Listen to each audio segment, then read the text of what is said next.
1 জানুয়ারি ঢাকায় যাওয়ার কথা বলে বাড়ি থেকে বের হন রাজশাহীর পবা উপজেলার নহাটা পৌর মেয়র ও আওয়ামী লীগ নেতা আব্দুল গফুর সরদার। নিহতের ছেলে আরও জানায়, ওই দিন রাত থেকেই তার বাবার কোনো খোঁজ পাওয়া যাচ্ছিল না।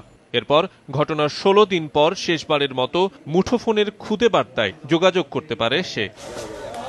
মুঠোফোনের কথোপকথনের সূত্রে গ্রেফতার জান্নাতুল সালমা নামে এক নারীর দেয়া তথ্যের ভিত্তিতে নিখোঁজ গফুরের লাশ নির্বাহী ম্যাজিস্ট্রেটের উপস্থিতিতে আজিমপুর কবরস্থান থেকে তোলা হয়। প্রকৃত কারণ বের করার জন্য ঢাকা মেডিকেলে ফরেনসিক যে ডিপার্টমেন্ট সেখানে প্রেরণ করা হবে।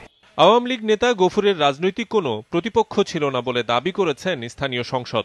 রাজনৈতিক কোনো ঝামেলা তার কারো সাথেই নেই। ও দীর্ঘদিন মেয়র ছিলেন এবং ইউপি চেয়ারম্যান ছিলেন 23 বছর। সাধারণ একজন মহিলা আমার বাবাকে হত্যা করতে পারবে বলে আমার মনে হয় না। এদের পিছনে যারা জড়িত আছে সরকার যেন তাদেরকে খুঁজে বের করে শাস্তি দেয়। মিথ্যা পরিচয়ে আজিমপুরে দাফন করা হয় মেয়র গফুরকে। তবে কি কারণে হত্যা করা হয়েছে এ বিষয়ে এখনো কিছু জানাতে পারেনি পুলিশ।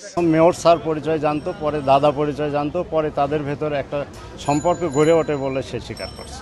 নিবিড়ভাবে জিজ্ঞাসা করার পরে সে স্বীকার করে, হ্যাঁ, সে তার সঙ্গীয় লোকজন সহ হত্যা করেছে।